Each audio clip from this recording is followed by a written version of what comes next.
Hello my scrappy friends, it is Jess here from the Scrappy Sisters and thank you for joining me for a Kitaholic Kits design team layout.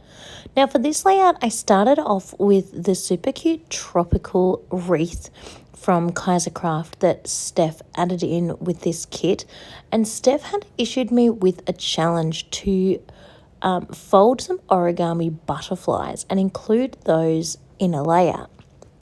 Now, I desperately wanted to use the beautiful new Cocoa Vanilla Studios collection that we got in this kit, but that paper is so thick and luscious and amazing for scrapbooking, but I was super nervous about how it would work for folding, for creating these origami butterflies. So instead, I think I was just super lucky and I got 2 pieces of this floral wreath paper. I don't think I was supposed to, but I did. So I've taken that to my advantage, and I actually, on the other side of this paper are cut aparts. So I limited myself to using the largest sizes in those cut aparts, which was about 2 inches, and I needed to cut them into square. So it's about a 2-inch square. Excuse me. And the reason why I wanted to use this paper is this Kaisercraft paper is just that little bit thinner, and I thought it would be easier to fold. I was super nervous that a 2-inch square would be quite small and quite difficult to get the right, origami shape, and that it wouldn't actually work, but it worked out perfectly. And the butterflies are these super gorgeous, cute, tiny little things. They're not even that tiny. They're probably maybe like a 20-cent piece. And they're super cute. I did have a little bit of trouble of getting them to stay sort of folded closed. There's a teeny tiny little triangle that you fold over that's supposed to hold them shut. Excuse me, sorry. And I was having a lot of trouble getting them to stay shut. So I ended up getting my tiny attacher and stapling that part, and then I stuck a Diamante on top of the staple just to kind of hide it so it looks a little bit less ugly. So the super cute Diamante that's on there is for super cuteness, but it also covered up where the tiny attacher was. Now again, because I got 2 of this paper, the last little bits of floral pieces that were left, I actually fussy cut those out and have popped them, I've folded them in a little bit to add a little bit of texture, and I have popped them up on foam on top of the wreath just to add a little bit more dimension and a little bit more pop to the wreath to go along with those butterflies. The Magical Together title came from the Paige Evans stickers that we got a couple of months back.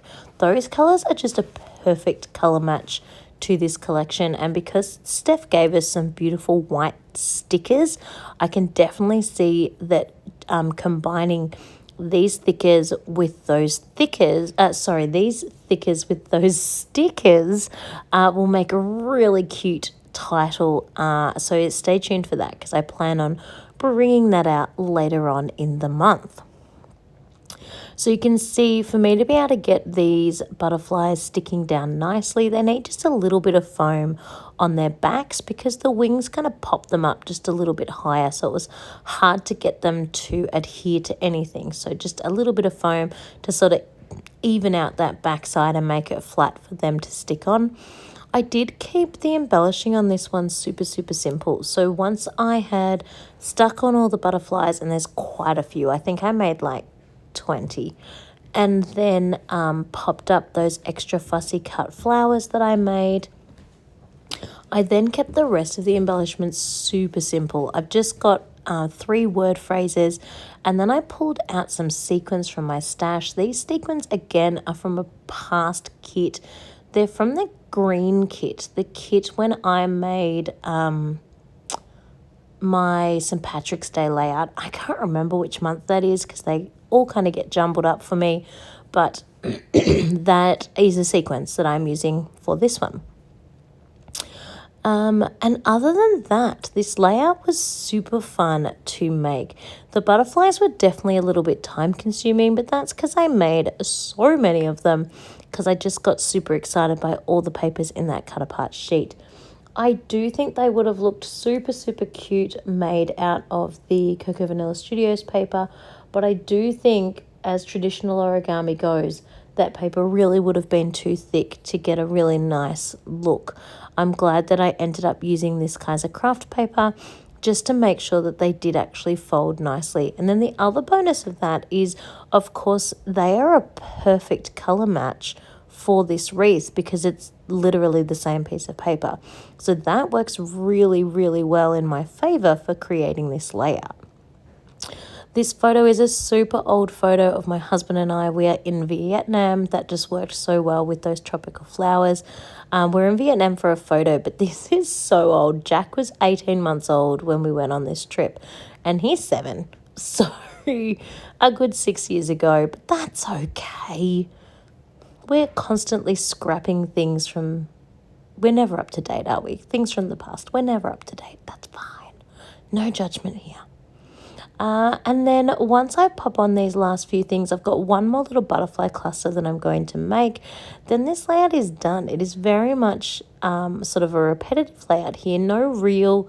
I know I just said I have one more cluster to make, but there aren't really any clusters on this layout. I've kind of evenly spread the butterflies all the way around. I tried to make sure I didn't have the same colors near each other. I do only have one black butterfly. It is in the bottom right-hand corner of the photograph, and I kept it over there on purpose because I wanted it to be near something else that was black. I was a bit nervous that the black one stood out a little bit too much, so I just made sure to put it near other black things so that it didn't draw your eye to it in a random spot, like in the corner of the wreath or something like that. I want, if your eye's drawn there from the black, it's probably the black of the photo. So just popped on those last few butterflies, and now I'm going to put on 2 little clusters or 3 little clusters of sequins. I tried to pick sort of 3 different ones into each cluster, and as I said, I picked those ones from the kit we had a few months back that had the nice green, because that went perfectly with the green leafiness of this wreath. Popping on my gold splatters, and I'm just focusing those splatters around each of the sequin clusters, and this layout is finished. I am so happy with the way it came together. It is a really beautiful layout and worked so well to document this photo of my husband and I at the wedding in Vietnam. And I think it looked super cute, and I definitely think you should try adding that origami element onto your layouts too. Thanks so much for watching, everyone. Bye.